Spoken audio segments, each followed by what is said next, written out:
Hello, hello, hello. I'm Rose, and it's time for Dev Diary number 53, Northern Lords content rundown. So let's go check it out. And before we get started, remember to hit that subscribe button, leave a thumbs up if you enjoy this video at the end, leave a thumbs down if you really don't like it. It's your opinion, your thoughts. Go right ahead and, let me know in a comment down below what you think of it and what you think of Northern Lords as well. What's your best adventure so far in this lovely flavor pack? I almost said game, but it's just a flavor pack. But what's your best adventure so far? Let me know. But let's get started. All right, so first up, they said they tried to keep everything historically plausible except for one little funny meme thing that they did with the Isle of Man. We'll get to that later. Until then, they added these raid trade events. So if you're raiding or you're attempting to raid someone who's got really good fortifications, you may get an event saying, hey, do you want to trade with us instead of, fighting and facing possible death and dismemberment? So yeah, you can trade, which is very historically accurate, I feel, from, what the Vikings really did. They did trade. But they didn't trade with the little people that were easy to attack and raid, because why would they bother paying for what they could just take? All right, next we got some more detail on how the Scandinavian adventure system works. So basically what happens is anytime a Scandinavian lord loses land, they enter a pool. And if they are a character that's related to you, or if they are a character that is of historical significance, then they are weighted heavier. But every 5, 10, 15, whatever the number of years you select in the game rules, one of these guys gets picked and he goes on a grand adventure to conquer land. And what he does is he doesn't go to areas that are heavily populated with Norse. He'll look and go, oh, there's nobody down in Spain. How about I go to Spain? Or, you've been playing in England and you kick all the Vikings out, and one of these adventurers looks over and goes, hey, England used to be full of Vikings. I should go conquer that land again. And the Vikings show up again. And, you got to deal with them again. But that's how that works. We also got a bunch of new yearly events. There's 40 of them. They do everything from about dealing with whales and warriors, child rearing, raids, the whole 9 yards. And we just sort of got to play to find them all, which is the best until, we put in 1,000 hours and we're like, oh yeah, that event, click this because that's the best thing for my situation, or that's the best. Yeah, it reaches that point. But for now, they're very fun and exciting and new. We also have the Jums Vikings, which are a holy order that you can add into the game that you can form. And they are religious fundamentalists. Like, you don't want to cross them. They've got thoughts, they've got opinions, and you go conquer a new land and bring the Norse religion, they're going to be happy with you. You don't, they're not going to be happy with you. We also have shield maidens. So in CK2, we had shield maidens as well, but they act a little differently in CK3.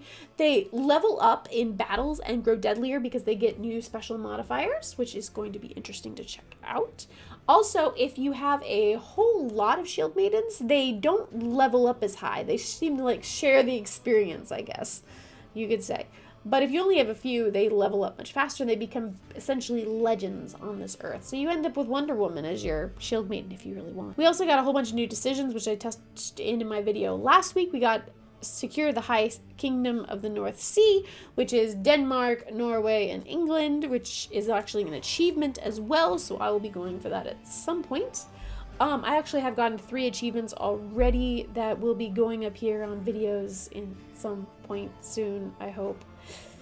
I'll see about that, but I did them on stream last week on Thursday, which is next Thursday. I will be doing one of these decisions, or attempting to, because it sounds really cool. But we do have also the found the capital of the Rus, which is, you get to found the capital of Russia. And set their de jure capital, which I think is pretty nice and awesome, and adds a lot more gameplay to Eastern Europe, which was kind of been something that's been forgotten about a lot. All right, and here's our meme decision. Elevate the Kingdom of Man in the Isles. Basically, you turn the Isle of Man into a pirate kingdom. Yeah, that's beautiful, isn't it? And that's what I'm going to be attempting to do on Thursday. I believe this Biff Brit put out a video today where he did that and he exploited something or other. I don't know. I haven't had time to watch it.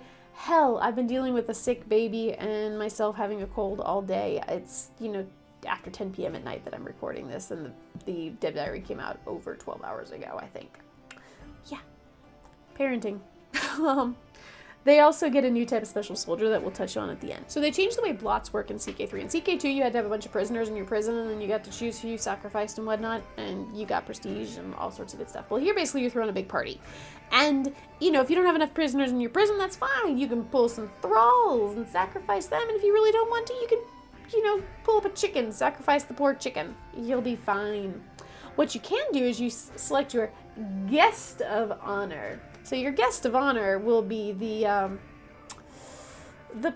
primary sacrifice at your blot. Let's say you captured the Pope because you raided Rome and you took his hat for yourself because that's how you roll, and then you turn around and sacrifice the Pope at your blot, which I think is a glorious thing to do, and I'm sure the first person who does it will have posted it on Reddit if they haven't done it already. They might have. I don't hang out on Reddit often enough. I don't have time. What you can also do is you can select your personal god. There's 4 different gods you can choose from. All of them give different bonuses depending on what you need, what you want.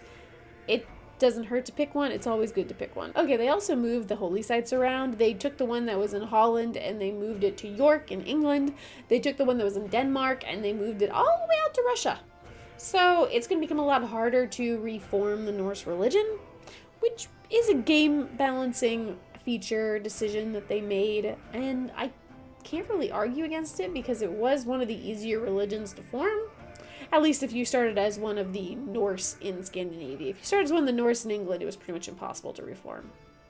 Unless you really wanted to go out of your way and go adventuring instead of just conquering the British Isles. They also added in a new virtue. We have the one-eyed trait is a virtue now because Odin totally be like him. Take out your eyeball. You're gonna be good. And they gave us a little more history on what the 2 dynasty legacies they picked. Of course, we have adventure and we have pillage, and there is actually going to only be 1 legacy going out with the flavor pack, but when they were putting these effects and add-ons in, they realized it didn't quite mesh well into one singular legacy, so they decided to separate into 2, and I think it works really well. And then here we come to one of my favorite features, was the Varangian Adventurers. So the Varangian Adventurer is essentially where you are a count in Iceland, you decide you don't want to live in Iceland anymore. You pack up all your troops, you pack up your silver, you pack up your swords and your axes and all that stuff, and you declare war on some dude in Sicily, you defeat him, you move to Sicily, and you forget your land in Iceland, someone else takes over.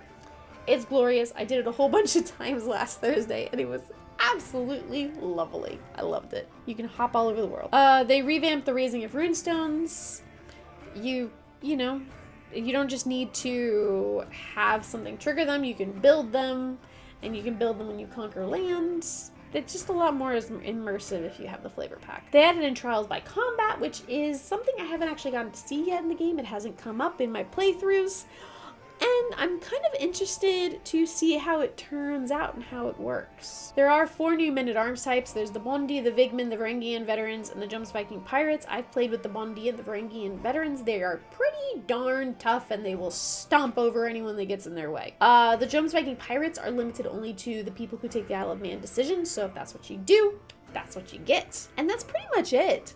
So, you know, that's Northern Lords. This is what they told. If you go into the description down below, you'll find the actual link to the dev diary, and you can read things in more detail if you want, but this is the highlights. It's a highlight reel. It's, you know, less than 10 minutes. So thank you so much for watching. If you enjoyed this video, leave a like, leave a comment, let me know. Subscribe to the channel, hit that bell, leave a comment, let me know.